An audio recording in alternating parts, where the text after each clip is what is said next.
Well, what do you say? Nozdrov said after a brief silence. You won't play for the dead souls? As I told you before, friend, I don't gamble. But if you wish to sell them, I'm willing to buy. I can't sell them. That wouldn't be friendly. To me, it'd be like picking up spittle from God knows what. But playing for them would be a different matter. What do you say? Let's play one hand at least? I've already told you the answer's no. And what about a little swapping?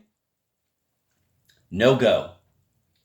All right, then, let's play checkers, and if you beat me, you can help yourself to all my deceased peasants. And remember, I have a lot who should be crossed off the census list. Hey, Porphyry, bring the checkerboard here. You're wasting your time. I won't play. But this isn't gambling like cards. Luck and cheating don't come into it. Everything depends on skill, and I have to admit, I'm not much of a player. You really ought to give me a handicap. I suppose I could play him a game of checkers, Chichikov thought. I used to play quite a fair game, and it won't be easy for him to pull any fast ones. All right, then, I'll play you a game, just to please you, he said. What about staking 100 rubles against the souls? Why so high? 50 rubles should do. No, what sort of a stake is 50 rubles? I'd rather you put up 100, and for my part, I'll throw in a puppy of average pedigree or a gold seal for a watch chain. All right, Chichikov agreed. What will you spot me then? Nozdrov said. Why should I spot you anything? Let me make 2 opening moves then. Oh no, I'm not such a good player myself. I know what kind of a not too good player you are, Nozdrov said, moving a checker. I haven't seen a checkerboard for I don't know how long. I know what a poor player you are, Nozdrov said, moving again and at the same time pushing another checker forward with his sleeve. Yes, I haven't played for a long time, but hey, what's this, man? Come on, put it back where it came from. Put what back? That checker, Chichikov said, and at that very instant saw another of Nozdrov's checkers being smuggled through to the king's row, coming from God knows where. Oh no, Chichikov said, rising from the table. It's impossible to play like that. You can't move 3 pieces at the same time. Why 3? One of my pieces moved forward accidentally. If you wish, I'll put it back. And where did the other one come from? Which other one? The one you're trying to sneak through to the king's row? As though you don't remember. Oh no, friend. I've kept track of all your moves. It should be back there. What do you mean it should be back there? I can see you're not much good at making things up. Oh no, it's you who are making things up, but you're not being very successful. What do you take me for? Nozdrov asked. Do you really imagine I'd stoop to cheating? I don't take you for anything, but I can tell you I'll never play with you again. No, Nozdrov said, beginning to lose his temper. It's too late for you to back out now, in the middle of the game. I can stop because you're not behaving as an honest man should. You're lying. You can't say that. You're the one who's lying. I'm not cheating. And so you may not call off the game. You must play it out to the end. That you'll never make me do, Chichikov said coolly. And walking up to the board, he mixed up the checkers. Nozdrov flared up. He stepped up so close to Chichikov that the latter took a couple of steps back. I'll make you play. It makes no difference that you've mixed up the pieces. I remember every move made. We'll replace each piece exactly as it was. Oh, no, friend, that's that. I won't play with you. So you refuse to play? You know yourself that it's impossible to play with you. Come on, say straight out that you won't play, Nozdrov said, coming even closer. That's right, I won't, Chichikov said, and as a precaution, since things seemed to be getting really hot, he brought his 2 hands up close to his face.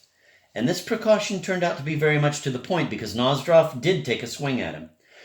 And one of our hero's full, pleasant cheeks could easily have been marked by an ineradicable stigma of disgrace. But rather, luckily dodging the blow, Chichikov grabbed Nozdrov by the wrists and immobilized his overeager hands.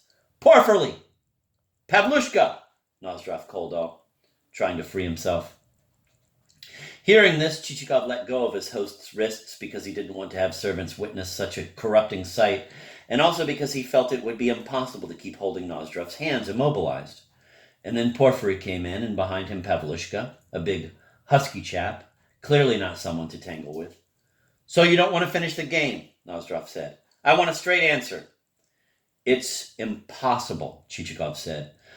throwing a furtive glance out of the window where he caught sight of his harnessed carriage and Selifan, who seemed to be waiting for a signal for him to drive up. But he did not see how he could get out of the room with those two stupid, sturdy peasants barring the door. "So you won't finish, eh?" Nozdrov said, his face on fire. "If you'd behaved like an honest man, I would have, but I can't now." "Ha! So now you can't, you son of a bitch.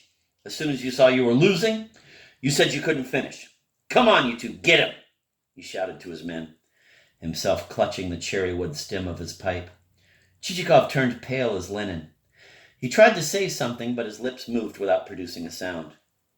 "Get going! Beat him up!" Nozdrov shouted, brandishing the pipe stem and rushing forward as though assaulting an impregnable fortress. "Beat him up!" he shouted, just like some overzealous lieutenant who has acquired such a reputation that instructions are issued to hold him down when things get too hectic, who hollers, "Forward!" during a decisive onslaught. The lieutenant has already tasted the excitement of war. Everything starts swaying inside his head, and he imagines he is following Field Marshal Suvorov on one of his famous campaigns. "Forward, my children!" he shouts, without realizing that he is hampering the carefully prepared general plan of battle, that millions of gun muzzles have been thrust through the embrasures of the impregnable fortress whose walls reach up to the clouds, that his puny platoon will be blown into the air like down, and that the fateful bullet, destined to seal his noisy throat, is already whistling in his direction. But while Nozdrov was like the ardent lieutenant, the fortress he was marching against was by no means impregnable. Just the opposite.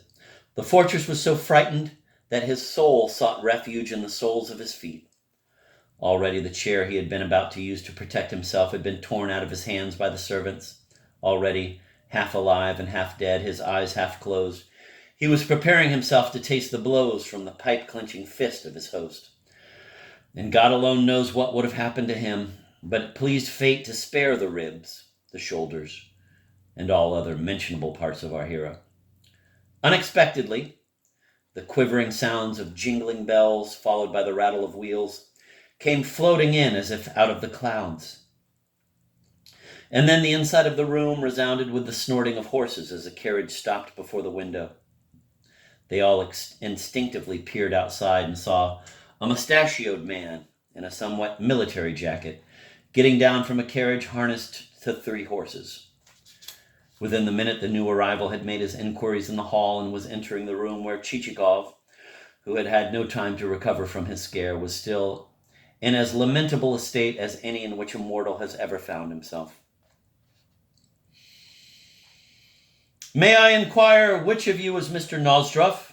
the new arrival asked, looking with some bewilderment first at Nozdrov himself, who stood there clenching the stem of his long pipe in his hand, and then at Chichikov, who was beginning to recover.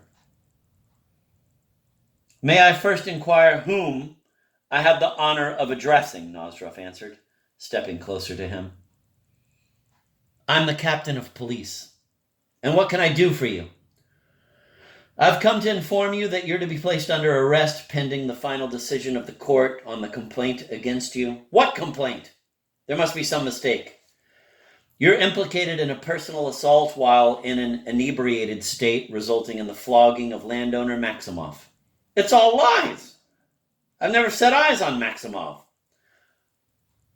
"Look here, sir. I must remind you that I am a police officer, and that while you may wish to use such language with your servants, you may not with me." At this point, Chichikov, without waiting to find out what Nozdrov would answer, grabbed his hat and, passing behind the police captain's back, slipped out of the house, got into his carriage, and ordered Selifan to be off as fast as the horses could go.